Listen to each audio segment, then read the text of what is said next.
আসসালামু আলাইকুম রহমতুল্লাহ। আজকে যে ধানমন্ডি ভাঙ্গা ভাঙ্গা বর্তমানে বাড়াচ্ছে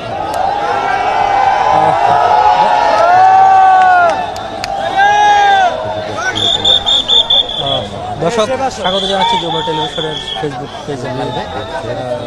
আপনাদেরকে ধানমন্ডি 32-এর সর্বশেষ চিত্রটি একটু জানাতে চাই। ধানমন্ডি 32-এর বঙ্গবন্ধু জাদুঘর হিসেবে যে বাড়িটি ব্যবহার করা হচ্ছিল, সেই বাড়িটি যে বুলডোজার কর্মসূচি ছাত্র জনতার সেটি চলছে। সন্ধ্যা থেকে এখানে সাধারণ মানুষ আসতে শুরু করে এবং রাত যত বাড়ায় ততই মানুষের সংখ্যা এবং ছাত্র জনতার সংখ্যা ধীরে ধীরে বাড়তেছে। কয়েক হাজার ছাত্র জনতার উপস্থিতিতে রাত 11:15টার দিকে ভাঙার কাজ শুরু করে একটি বুলডোজার। এবং এখন যে অংশটি রয়েছে সেটি হচ্ছে উত্তর অংশ, অর্থাৎ উত্তর পাশ থেকে বাড়িটি ভাঙা শুরু করেছিল। ভাঙতে ভাঙতে প্রায় অর্ধেকের মতো ভাঙা শেষ হয়েছে। পাশাপাশি দক্ষিণের অংশেও কিছুটা অংশ ভাঙা হয়েছে এবং বাড়ির পেছনের যে অংশটা, পশ্চিমের যে অংশটি রয়েছে সেই অংশটি এখন ভাঙার কাজ চলছে।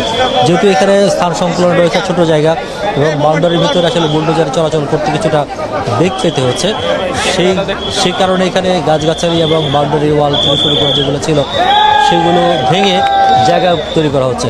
পাশাপাশি নিরাপত্তার বিষয়টি অনেক বড় করে দেখা হচ্ছে, কারণ যেহেতু এখানে হাজার হাজার ছাত্র জনতা উপস্থিত রয়েছেন এবং যেই বাড়িটি ভাঙা হচ্ছে বাড়ির ইট সুটকিগুলো গায়ে পড়ার একটি সম্ভাবনা থেকে যায় বা সংখ্যা থেকে যায়। সেই সংখ্যার কারণে যেভাবে পারছেন তা এখানে বারবার ঘোষণা করা হচ্ছে বাইকে, যাতে সবাই নিজের নিরাপত্তা বজায় রেখে অবস্থান করে এবং নিরাপদ দূরত্ব বজায় রাখে। সেই কারণে খুব কাছাকাছি কাউকে ঘুরতে দেওয়া হচ্ছে না।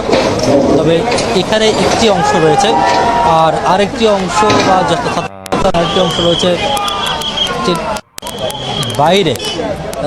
বাইরে যে অংশটি রয়েছে সেখানে মূলত একটি আয়োজন করা হয়েছে, যাতে সাধারণ মানুষ বিভিন্ন ধরনের স্লোগান দিচ্ছেন এবং গানের ব্যবস্থা করা হয়েছে, যাতে সবাই রাত জেগে এই যে কর্মসূচি সেই কর্মসূচিতে অংশ নিতে পারে। আর এখন হচ্ছে এই হচ্ছে অবস্থা। আর যখন বাড়িটি ভাঙার কাজ আর যখন চলবে বা পরবর্তী করে আপডেট যদি থাকে আমরা আপনাদেরকে জানিয়ে দেব। রিয়াজ রায়হান, যমুনা ডেস্ক।